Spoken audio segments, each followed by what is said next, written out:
আরে স্যার, এ তো আয়েশা। যার খুন হয়েছে মুখটা তো তারই হবে, তাই না পঙ্কজ? স্যার, একটা কথা ঠিক, প্রথমে খুনি আয়েশাকে অজ্ঞান করেছে আর তারপর একে খুন করেছে, আর যখন এ মরে গেছে তখন একে পুতুল সাজিয়েছে। স্যার, আয়েশার বডিতে এই নাটস আর বোলস এত পারফেক্টলি ফিট করা হয়েছিল, এই কাজটা যে খুনি করেছে তাকে কাঠপুতুল তৈরিতে 100 নম্বর দেওয়া যায়। আর আয়েশার বডিতে এই যে পেন্টিং এর কোটিং করা হয়েছে, এটা নিয়ে আপনি কি বলতে পারবেন? বলছি, এই দেখো বস, এইটা দেখতে পাচ্ছ? আয়েশার বডিটাকে 3টে লেয়ারে পেন্ট করা হয়েছে। 3টে লেয়ার। তিনটে লেয়ারে? খুনি কি পেন্টার ছিল নাকি? পেন্টার ছিল কিনা সেটা বলতে পারবো না, কিন্তু খুব পারফেক্ট ছিল। এ ভালো করে জেনে শুনে 3টে লেয়ার তৈরি করেছে। প্রথম লেয়ারটা এমন কেমিক্যাল দিয়ে করেছে যাতে পচন না ধরে। দ্বিতীয় কেমিক্যালটা এই জন্য লাগিয়েছে যাতে বডিটা একদম স্টিফ থাকে, একদম স্টিফ। আর তৃতীয় লেয়ারটা লাগিয়েছে যাতে বডিটা একদম চকচকে থাকে, যেমন কাঠের পুতুল চকচক করে, একদম ফিনিশ। ও, আর স্যার, যে ডিটেলিং এর সঙ্গে আয়েশার বডিকে কাঠপুতুল বানানো হয়েছে সেটা কোনো এক রাতের খেলা নয়। এই প্রসেসের মধ্যে দিয়ে যাওয়ার জন্য খুনি অন্তত 2 থেকে 3 দিন তো নিয়েছে। 2 থেকে 3 দিন? তার মানে খুনি এমন কোনো জায়গা খুঁজে বের করেছিল যেখানে আয়েশার বডি খুব সহজেই লুকিয়ে রাখা যায়, যাতে কেউ দেখতে না পায়।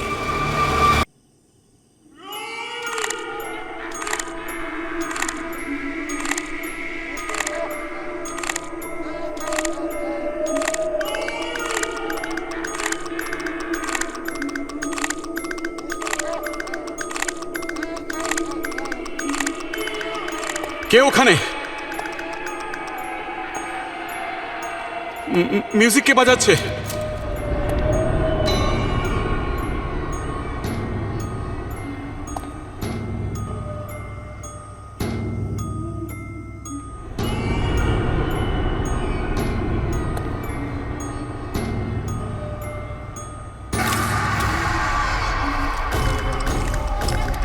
কে ওখানে?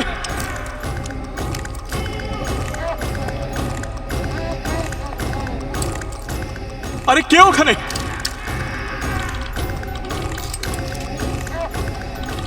কে?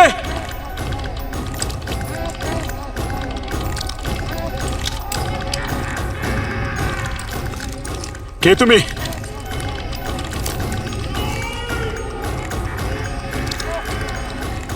কে তুমি?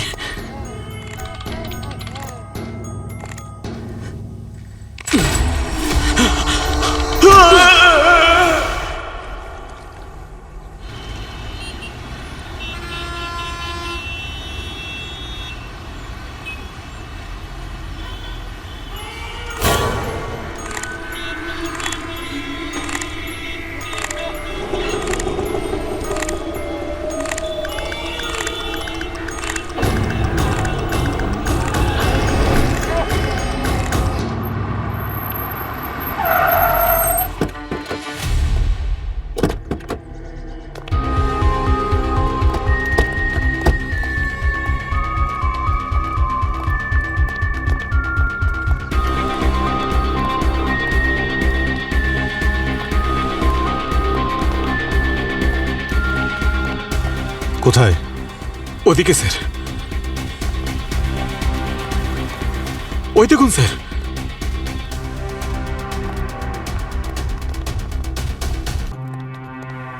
মাই গড!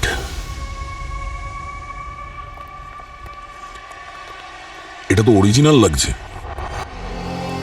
স্যার, ওকে দেখে মনে হচ্ছে যেন এক্ষুনি নিঃশ্বাস নেওয়া শুরু করবে, ডান্স করতে শুরু করবে। Sorry she is dead sir. Madam, ও যদি বেঁচে থাকতো তাহলে আমি থোড়ি বেঁচে থাকতাম।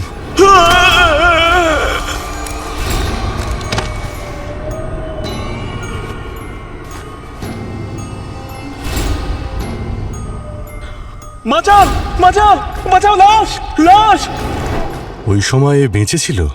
হতে পারে, কিন্তু স্যার ওকে কিভাবে মারা হয়েছে? ওর শরীরে কোনো আঘাত বা ক্ষতর চিহ্ন তো দেখছি না। যে এটা করেছে অনেক ডিটেলে কাজটা করেছে। পুরো শরীর পেইন্ট দিয়ে ঢেকে রাখা, যদি কোথাও লেগেও থাকে সেটা দেখতে পাওয়া সম্ভব না। বডিটাকে এই যে কাঠের পিলারটা এর সঙ্গে বেঁধেছে যাতে ওর বডিটা সোজা থাকে, আর এই দড়িগুলো যা দিয়ে হাত আর পাটা বাঁধা আছে সেটাকে এই মেকানিজমের সঙ্গে অ্যাটাচ করেছে। তার মানে এই মেয়েটা বেঁচে ছিল না, এই মেকানিজমের জন্য ওর বডি মুভমেন্ট হচ্ছিল, আর সিকিউরিটি গার্ড ভেবেছিল যে মেয়েটা বেঁচে আছে। আর এই হাতগুলো দেখো, জয়েন্টে এই নাট বোল্ট আর এই ক্ল্যাম্পগুলো দেখো। কিন্তু কাঠের পুতুলই কেন? কেউ একে মেরে কাঠের পুতুল বানিয়ে এভাবে ঝুলিয়ে দিয়েছে। কেউ এত কষ্ট কেন করবে?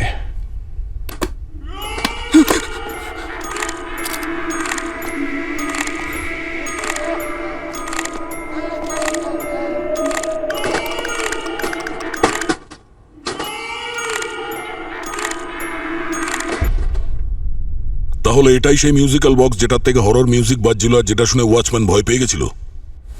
তার মানে হলো খুনি শুধু খুনি করতে চায়নি, কোনো স্টেটমেন্টও দিচ্ছে। স্যার, স্যার এই দেখুন, ওর বাঁ হাতে 6টা আঙুল আছে আর ডান হাতে 5টা, মোট 11টা আঙুল। কি বললেন ম্যাম? 11টা আঙুল? কেন, চেনো তুমি ওকে? হ্যাঁ স্যার, একজন আয়েশা নামের মেয়ে, ওর 11টা আঙুল ছিল। ওই থিয়েটার দলে ড্যান্স রিহার্সালের জন্য আসতো, আর যখন সকাল সকাল আসতো তো তখন আমায় কল করতো দরজা খোলার জন্য। আচ্ছা, শেষবার ওকে কবে দেখেছিলে? স্যার কয়েক সপ্তাহ ধরে ও আসেনি এখানে।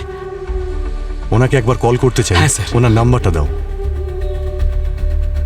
স্যার এই যে।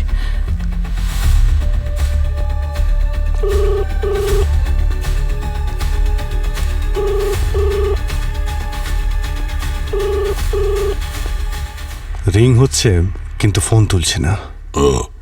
স্যার এই জায়গাটা আমি খুব ভালো করে চেক করেছি, এখানে কোনো মোবাইল বা মার্ডার ওয়েপন কিছুই খুঁজে পাইনি। ভাই, এই ফোনটাকে ট্রেস করি। যদি এই ফোনটা একবার পেয়ে যাই তাহলে এই কেসটাকে সলভ করতে কিছু তো সাহায্য পাওয়া যাবে।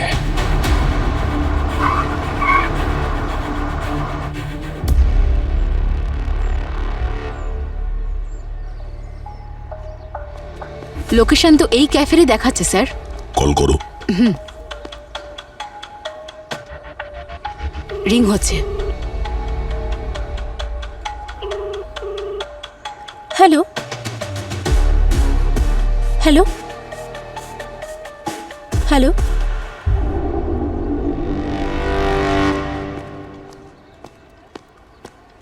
আয়েশার ফোন তোমার কাছে কেন? আপনারা কারা? সিআইডি।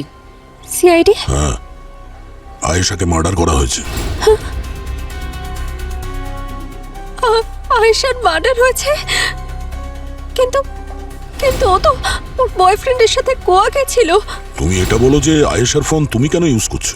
স্যার ওই বলেছিল যদি ওর মা ফোন করে তাহলে তাহলে আমি যেন আয়েশা হয়ে ওর মায়ের সাথে কথা বলি। আয়েশা হয়ে কথা বলবে কিভাবে? আসলে আমি একজন মিমিক্রি আর্টিস্ট, আমি আয়েশার ভয়েস খুব ভালো নকল করতে পারি। তাই ও বলেছিল যদি ওর বাড়ি থেকে কেউ ফোন করে তাহলে আমি যেন আয়েশা হয়ে কথা বলি, যাতে ওরা সন্দেহ না করে। ভীষণ প্রিয় বন্ধু মনে হচ্ছে স্যার, সেই জন্য। আয়েশার বয়ফ্রেন্ডকে চেনো তুমি? না, শুধু শুধু নামটা জানি, অবিনাশ। আয়েশার ওর সাথে একটা থিয়েটার গ্রুপে পরিচয় হয়েছিল। অবিনাশ?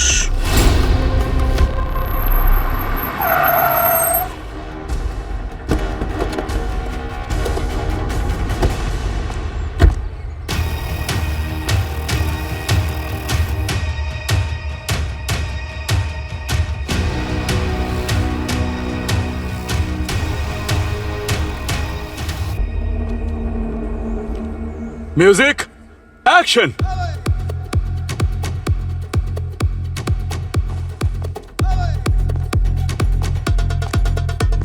কাট cut cut cut cut cut cut. কি করছিস অবিনাশ? স্টেপ তো অন্তত রিদমে ফেল রে ভাই। অবিনাশ, 1 মিনিট।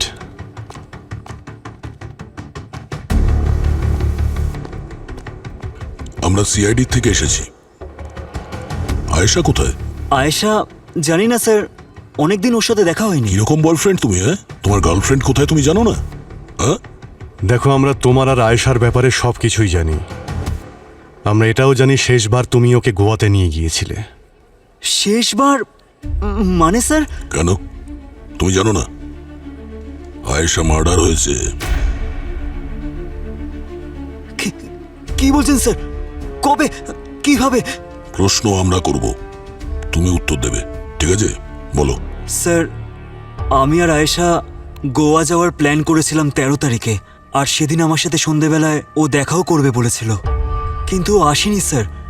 স্যার, আমার খুব রাগ হয়েছিল আর আমার অনেক টাকা নষ্ট হয়ে গিয়েছিল স্যার। তারপর থেকে আমি ওকে আর ফোনও করিনি। ভেবেছিলাম যতক্ষণ ও না ফোন করবে আমি ওর সাথে কথাই বলবো না। আচ্ছা, এই, এক্সকিউজ মি, এদিকে এদিকে, এই যে- 1 মিনিট। এদিকে আসুন আপনি।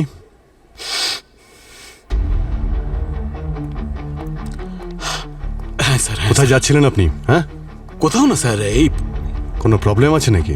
সিআইডিকে দেখে একটু ভয় পেয়ে গেছিলাম স্যার। কেন, কিছু করেছেন আপনি? আচ্ছা, কে আপনি?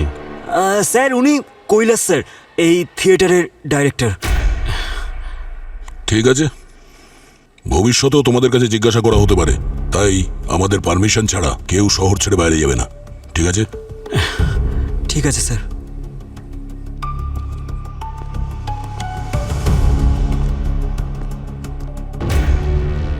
এই অবিনাশ আর কৈলাস, এদের দুজনের উপর নজর রাখতে হবে। কিছু তো প্ল্যানিং চলছিল এই থিয়েটারের ভিতরে।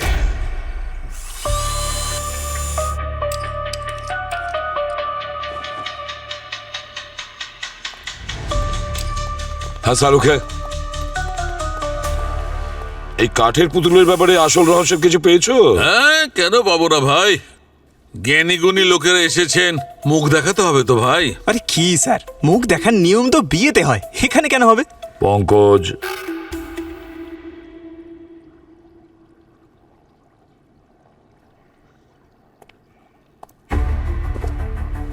আরে স্যার, এ তো আয়েশা।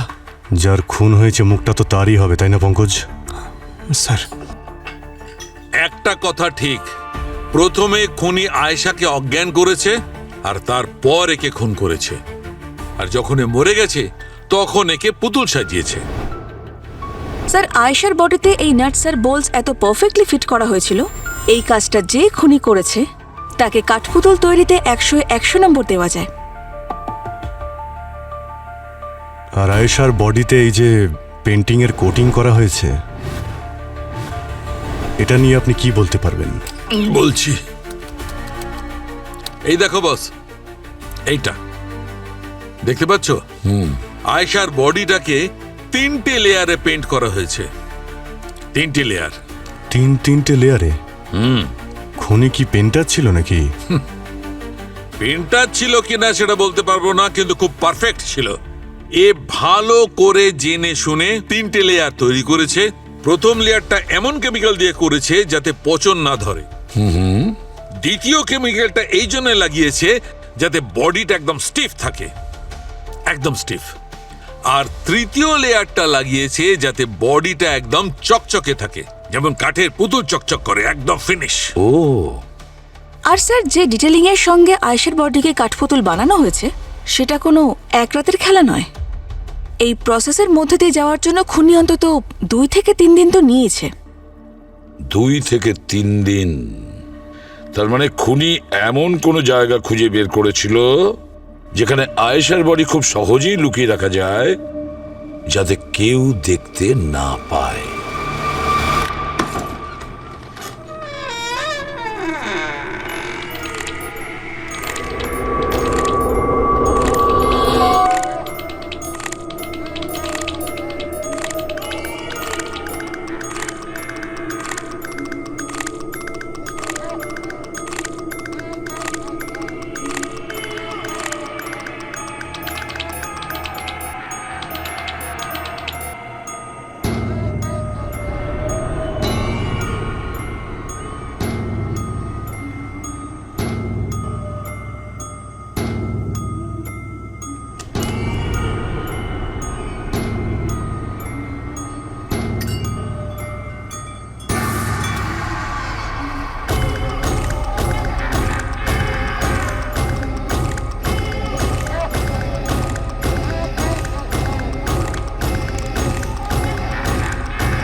গল্প শুরু হচ্ছে পরিবারের নতুন সদস্য আসার সঙ্গে সঙ্গে। সবাই থাকতো একসঙ্গে মিলেমিশে, একে অপরের হাত ধরে।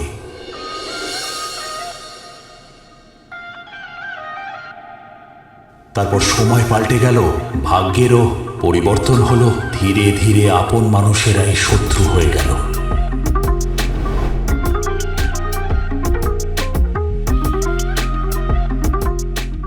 আপন হলো পর। জ্বলন্ত আগুনে সব ধ্বংস হয়ে গেল। যারা এক সময় ছিল আপনজন, তারাই হলো বিশ্বাসঘাতকতার প্রধান কারণ।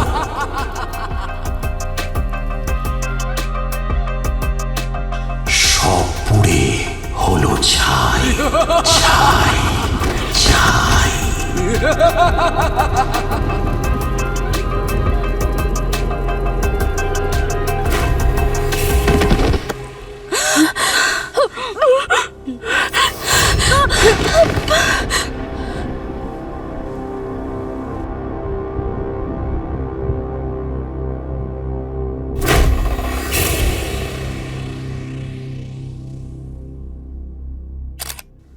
স্যার, এই খুনি কিন্তু হেব্বি চালাক। লোকে কাঠের পুতুল বানিয়ে মারছে।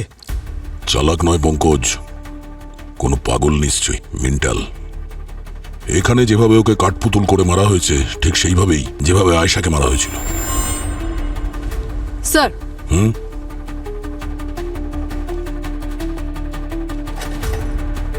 বলো স্যার, ওরা বডিকে সবার প্রথমে দেখেছে। প্রথম থেকে বলো কি হয়েছিল এখানে। স্যার, আমরা সবাই এখানে পারফরমেন্স করছিলাম, আর এখানে ফেক আগুন লাগার কথা ছিল। কিন্তু ক্লাইম্যাক্সের এটাই পার্ট ছিল যে প্রফেসর এখানে দাঁড়িয়ে থাকবেন শুধু, কিন্তু উনি সাডেনলি পড়ে গেলেন।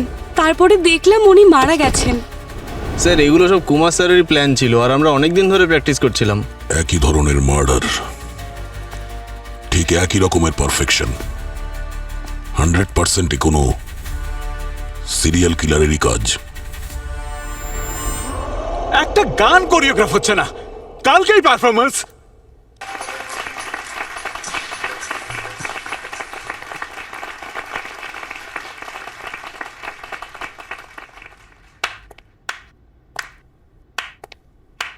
কে তুমি?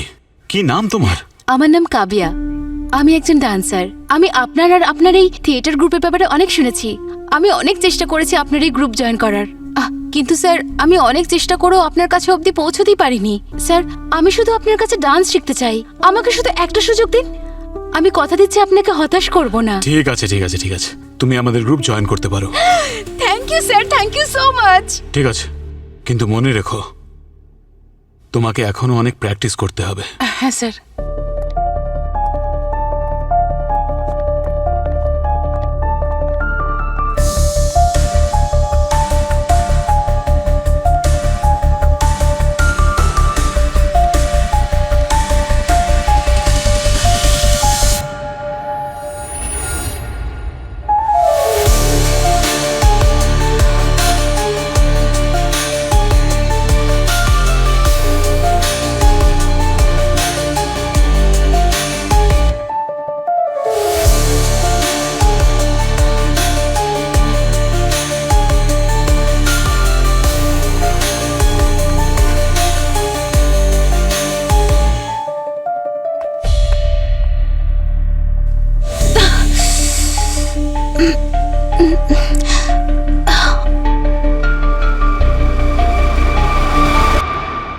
পরের মাল তাড়াতাড়ি রেডি হয়ে যাবে। বর্ডারের অ্যারেঞ্জমেন্টটা তুমি করে রেখো। চল।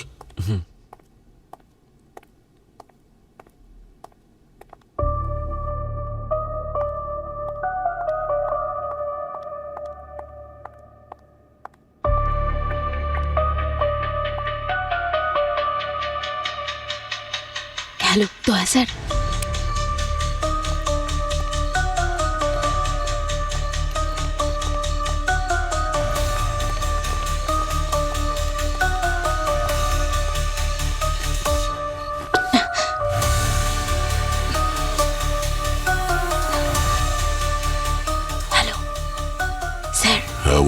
কৈলাস আর অবিনাশ এক্ষুনি কৈলাসের অফিস থেকে কোথাও একটা বের হলো। অফিসের ভেতরে গিয়ে খুব ভালো করে তল্লাশি করো, হয়তো আমাদের কোনো কাজের জিনিস ওখানে পেয়ে যেতে পারো। Right sir.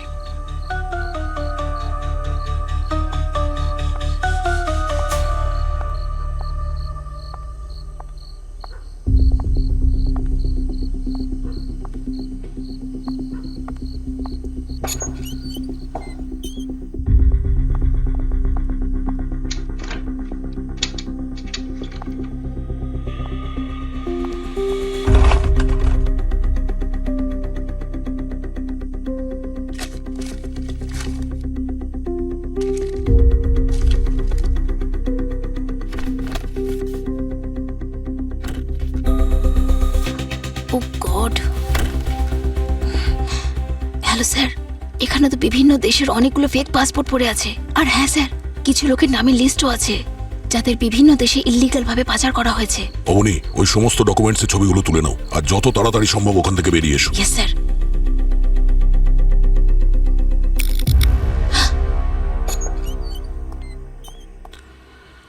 কাব্যা, কি করছো এখানে? আমার নাম কাব্যা নয়, অবনী। তাহলে নিশ্চয়ই তুমি ডান্সারও নও। সিআইডি।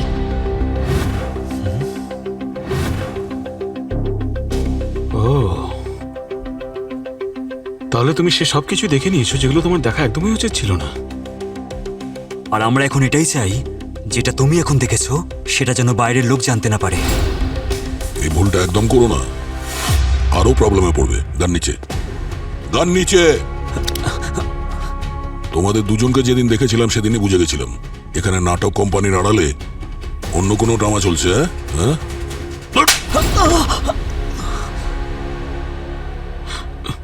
স্যার, আমরা থিয়েটারের আড়ালে ট্রাফিকিং এর কাজ করি।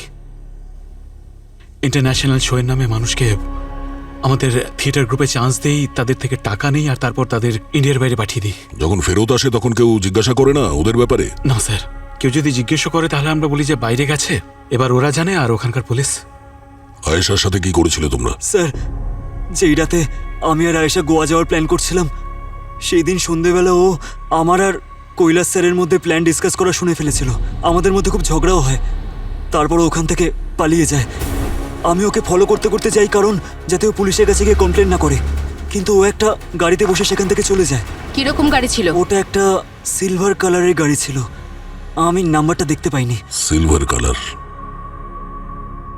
আয়েশার বডি পাওয়া যায় একটা বন্ধ হওয়া মিলে, আর কুমারের বডি একটা লোকাল থিয়েটার হলে। স্যার, যতই দুটো বডি দুটো আলাদা জায়গায় পাওয়া যাক না কেন, কিন্তু খুন করার পদ্ধতি একই।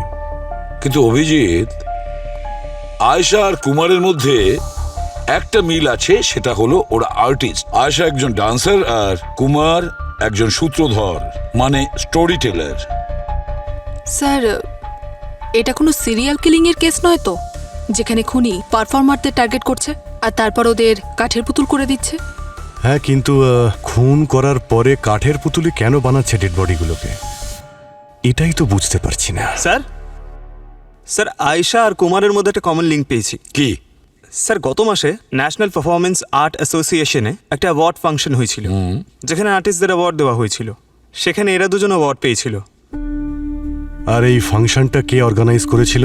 মিসেস করিশ্মা নামের কেউ। করিশ্মা? স্যার, হ্যাঁ। আয়েশা যে গাড়িতে বসেছিল তার ডিটেলস পাওয়া গেছে। ওটা কোনো ক্যাব নয়, বরং একটা প্রাইভেট কার। এগুলো হচ্ছে তার পেপারস। এই কার কোনো মহেশের নামে রেজিস্টার আছে। তো তাই স্যার, আমি ওই মহেশের বাড়িতে গিয়েছিলাম, কিন্তু এখন সেই বাড়িতে আর কেউ থাকে না। একটা কাজ করো, ওর ব্যাপারে ডিটেলসে খোঁজ নাও। ও কে, কোথায় থাকে, কি করে। ওকে, তাড়াতাড়ি। Yes sir. আর অভিজিৎ, খোঁজ নাও করিশ্মা এই আয়েশা আর কুমারের ব্যাপারে কি কি জানে। এই জিনিসটাকে বাঁ দিকে রাখো, হ্যাঁ, সাইড করে। Rahul, make it perfect. Welcome team CID. আমি তো আশা করছিলামই যে আজ না হলেও কাল টিম সিআইডি আমার এই জগতে ঠিক পদার্পণ করবেন। আপনার রিসেন্ট কেসটা কিন্তু বেশ শোরগোল ফেলে দিয়েছে। আমাদের এই আর্টিস্টিক গ্রুপে একজন মানুষের ফিলিংসকে কাট তার সাথে জড়িত দড়ির সংযোগ ঘটানো, এটা নিশ্চয়ই কোনো শিল্পীই পারেন, যেমন আপনাদের সেই খুনি। অনেক কিছু জানেন মনে হচ্ছে আপনি খুনির ব্যাপারে, মিস করিশ্মা। এত ফর্মালিটিস কিসের? আমাকে শুধু করিশ্মা বলুন। আর হ্যাঁ, আমাদের সার্কেলে যখন কোনো নতুন ডেভেলপমেন্ট হয় সেটাকে জানা আমারই কাজ। সে যে কেউ হোক না কেন, ও শুধু মার্ডার করছে না, সে ক্রিয়েট করছে। যেমন সৃষ্টি করার আগে রচনা করা হয়। আপনি দেখেছেন যেভাবে ওই খুনি ওই দুজন ভিকটিমকে পজিশনে রেখেছিল? ওটা শুধু খুন ছিল না, কোরিওগ্রাফি ছিল। ওয়াও! আপনার কি একটু মায়া দেওয়া নেই? দুজন মারা গেছেন করিশ্মা ম্যাডাম। মারা যায়নি, অমর হয়ে গেছে। করিশ্মা দেবী, এটা বলুন যে যখন দুটো খুন হলো সেই সময় আপনি কোথায় ছিলেন? আমি আমার ফ্রেন্ডসদের সাথে ছিলাম, পার্টি করছিলাম। আপনাদের ওই খুনি, বা আমি বলতে পারি ওই আর্টিস্ট, কিছু ক্রিয়েট করছেন, হয়তো কোনো পারফরমেন্স। আপনি ওই পারফরমেন্সের ব্যাপারে বলুন যা ওই দুজন ভিকটিম অ্যাটেন্ড করেছিল। আচ্ছা, ওটা একটা ছোট প্রোগ্রাম ছিল যেখানে নতুন ট্যালেন্টেডদের ইনভাইট করা হয়েছিল অ্যাওয়ার্ড দেওয়ার জন্য, যাতে ওরা কাজের প্রতি উৎসাহিত হয়। Nothing special, you know. Nothing special. ওই দুজন ভিকটিম আপনার প্রোগ্রাম অ্যাটেন্ড করেছিল, দুজনেরই খুন হয়েছে, আর আপনি বলছেন নাথিং স্পেশাল। আমাদের ছোট্ট একটা কমিউনিটি, ইন্সপেক্টর, তাই আমাদের ইভেন্টে মানুষ আসতেই থাকে। আমরা ওই দিনের ইভেন্টের পুরো গেস্ট লিস্টটা চাই। স্যার, আমার অ্যাসিস্ট্যান্ট দিয়ে দেবে।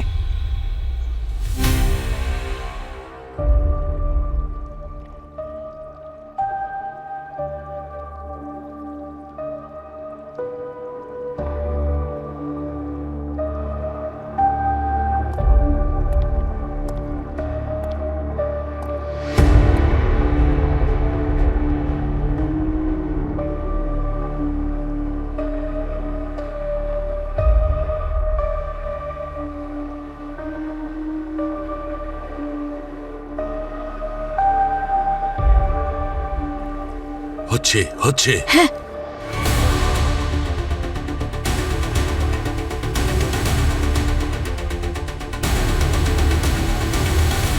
Yes! Yeah! Yeah! ইয়েস। কি ব্যাপার স্যার, আপনার রিয়াকশন দেখে তো মনে হচ্ছে আপনি দারুণ কিছু একটা পেয়েছেন। কেল্লা ফতেহ! মনে হচ্ছে মাথার প্রবলেমটা আবার হয়েছে। কি বললে? না, কিছু না।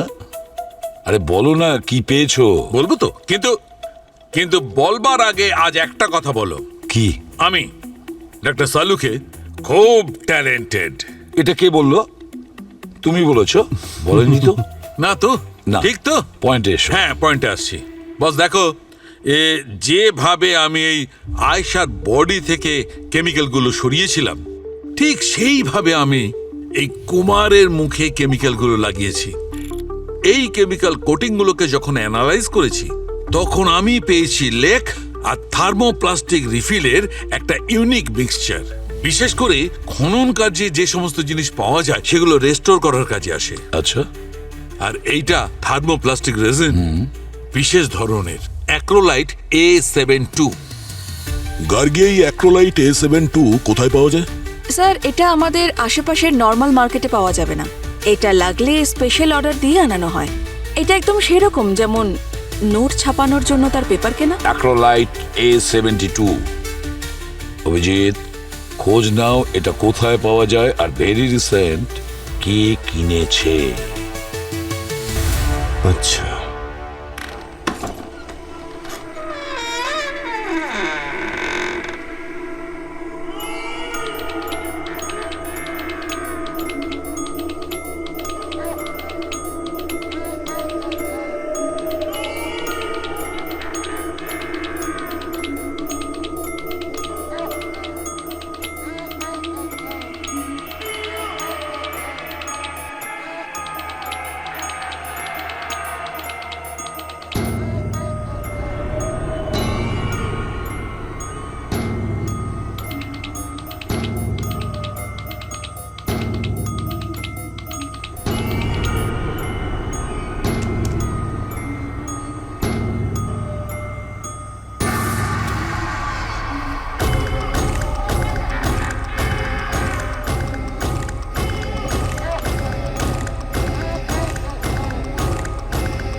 স্যার, এই সেই মিউজিয়াম যেখানে রিসেন্টলি অ্যাক্রোলাইট A72 কেনা হয়েছে। চলো দেখি। আকাঙ্ক্ষা ম্যাডাম। আকাঙ্ক্ষা ম্যাম, ম্যাডাম আকাঙ্ক্ষা, আমরা সিআইডি থেকে এসেছি। আমরা এটা জানতে চাই যে আচ্ছা ওই অ্যাক্রোলাইট A72 যে কেমিক্যালটা পাওয়া যায় ওটা কি আপনি কিনেছিলেন এর মধ্যে? হ্যাঁ। মীরা, পারচেজ রেকর্ড নিয়ে এসো। Yes ma'am. Sir. Oh thank you. Welcome. এটা খুব স্ট্যান্ডার্ড মেটেরিয়াল, আমরা সবসময় এটাই অর্ডার করি। স্যার, এতে কোম্পানির সব পারচেজ রেকর্ড আছে আর আমরা সব প্রসিডিউর মেনে চলি আর আমাদের কাছে প্রত্যেক জিনিসের রেকর্ড আছে। যতদূর আমি জানি স্যার, এই ধরনের ইম্পর্ট্যান্ট মেটেরিয়াল আর কেমিক্যাল যদি প্রপার ডকুমেন্টসের সাথে কেনা হয় তাহলে সেগুলো ইলিগাল নয়। Am I right? রাইট। আপনি শুধু এটা বলুন যে 29 jan or 1 Feb রাত্রে আপনি কোথায় ছিলেন? আমি দিল্লিতে ছিলাম, একটা সেমিনার অ্যাটেন্ড করছিলাম। আচ্ছা। মীরা, আমার ফ্লাইট টিকিটস নিয়ে এসো। Yes ma'am. স্যার। অবনী,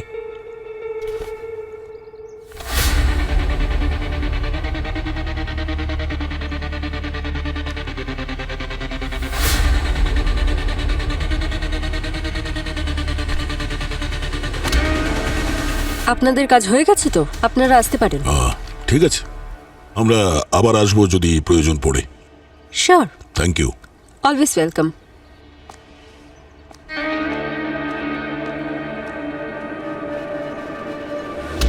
খেয়াল করলে অবনী, ওই টেবিলের ওপরে করিশ্মার ওই অ্যাওয়ার্ড ফাংশনের ছবিগুলো ছিল।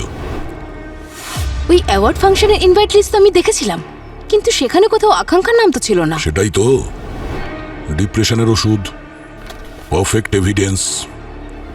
এই আকাঙ্ক্ষা নিশ্চয়ই কিছু গোপন করছে, নজর রাখো এর ওপরে। হ্যাঁ স্যার।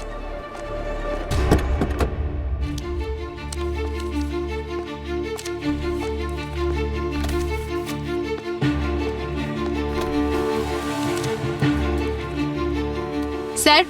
হ্যাঁ স্যার, মহেশের খোঁজ পাওয়া গেছে, যার সিলভার কারে বসে আয়েশা পালিয়ে গিয়েছিল। স্যার, আমি মহেশ আর কাঠের পুতুলের মধ্যে একটা কানেকশন খোঁজার চেষ্টা করছিলাম, আর এই দেখুন ওর নামের একটা আর্টিকেল পাওয়া গেছে। মুম্বাইয়ের একটা কাঠের পুতুলের থিয়েটার, যা কাঠের পুতুলের খেলার জন্য বিখ্যাত ছিল, সেখানে একটা শোয়ের সময় আগুন লাগার জন্য পরিবারের সবার মৃত্যু হয়। মৃত ব্যক্তিদের মধ্যে একজন মহেশ, একজন স্টোরি টেলার, তার মেয়ে ডান্সার আর তার স্ত্রী একজন ক্লাসিক্যাল সিঙ্গার ছিলেন। ওনাদের মেয়ে ছিল নৃত্যা, যার বয়স ছিল 8 বছর। সে ওই দুর্ঘটনার হাত থেকে বেঁচে যায়, তাকে অনাথ আশ্রমে পাঠানো হয়। Story teller. Sir, 1 minute.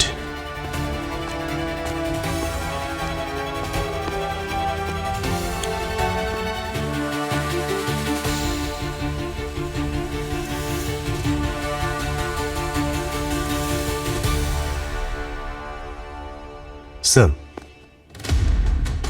এই ভিকটিম 1 আয়েশা, ও একজন ডান্সার ছিল, আর ভিকটিম 2 প্রফেসর কুমার, একজন স্টোরি টেলার। আর যাদের যাদের মৃত্যু ওই আগুনের দুর্ঘটনায় হয়েছিল, তাদের মধ্যে মহেশের মেয়ে একজন ডান্সার, আর মহেশ নিজে একজন স্টোরি টেলার। এই খুনি এই লোকগুলোকে এমনি মারছে না, এই ভিকটিমদের মধ্যে ও হয়তো নিজের পরিবারকে খুঁজছে।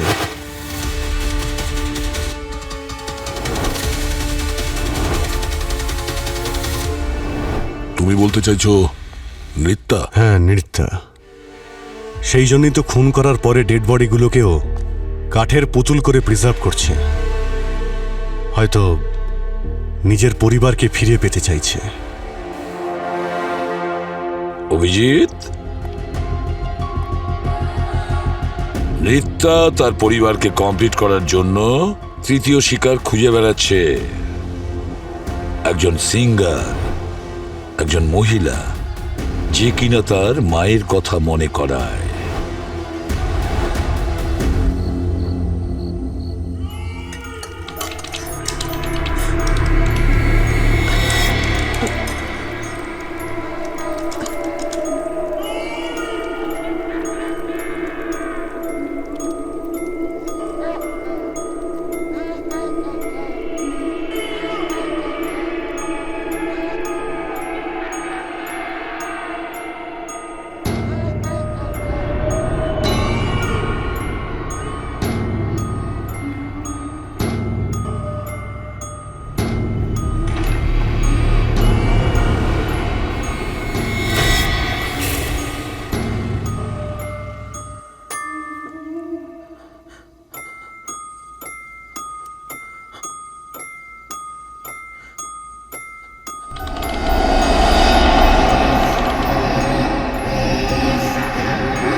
স্যার স্যার ওই দিনের অ্যাওয়ার্ড ফাংশনের গেস্ট লিস্টে 5টা নাম এমন আছে যারা নৃত্যার পরবর্তী টার্গেট হতে পারে। এই 5 জনই নৃত্যার মায়ের মতনই ক্লাসিক্যাল সিঙ্গার স্যার। ও আর বলতে পারেন ওর মায়ের বয়সের কাছাকাছি। পঙ্কজ, পুরবি, এই 5 জন মহিলাকে ফোন করো, বলো যে সামনে বিপদ, যেন সাবধানে থাকে, ওদের প্রোটেকশনেরও ব্যবস্থা করো। আচ্ছা, তাড়াতাড়ি। স্যার, আমি নৃত্য রিলেটেড সমস্ত ইনফরমেশন ট্রেস করেছি আর জানতে পারলাম যে এই নৃত্য কয়েক মাস ধরে একই জায়গায় যাওয়া আসা করছিল। কোথায়? কোনো থিয়েটারে স্যার, যেটা আগুন লাগার কারণে ফাঁকাই পড়ে আছে। কিন্তু স্যার, অবাক করার বিষয় এটা, এতদিন বন্ধ থাকা সত্ত্বেও সেখানকার ইলেকট্রিসিটি কিন্তু এখনো চালু আছে। হতে পারে যে নৃত্যা সবাইকে নিয়ে গিয়ে ওখানেই মারছে যেখানে ওর পরিবার পুড়ে মারা গিয়েছিল। স্যার, 4 জনের সঙ্গে কন্ট্যাক্ট করা গেছে, কিন্তু একজনের সঙ্গে কন্ট্যাক্ট করা যাচ্ছে না। ওর নাম হলো মায়া। মায়া, 5ম জন মায়া।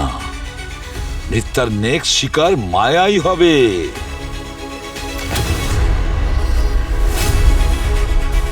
পুরবি, এই মায়ার ফোনের লোকেশন ট্র্যাক করো, জানা তো যাক ওর লোকেশনটা কোথায়।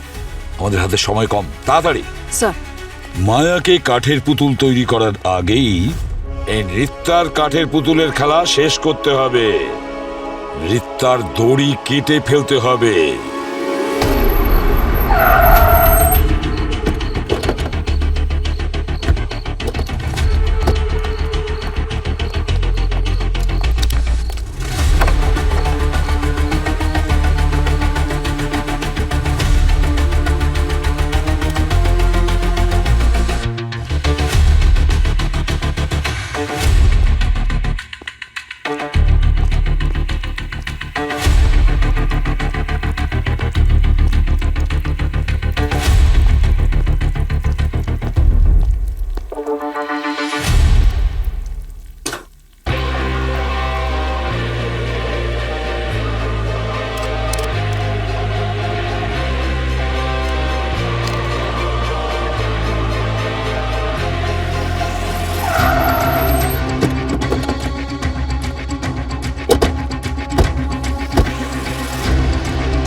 আর এই কাঠের পুতুলগুলো তো একদম আয়েশা আর কুমারের মতো লাগছে।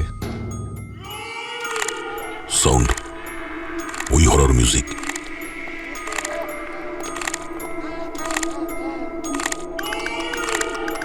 না না না না না, খুব শখ তোমার কাঠপুতুল নাচানোর।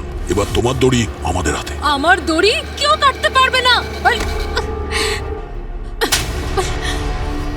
ও মীরা ওরফে নৃত্যা। মীরা, আমার পারচেজ রিপোর্ট দেখাও। তো তুমি এই সব খুনগুলো করেছো? আপনারা এটা মার্ডার দেখছেন?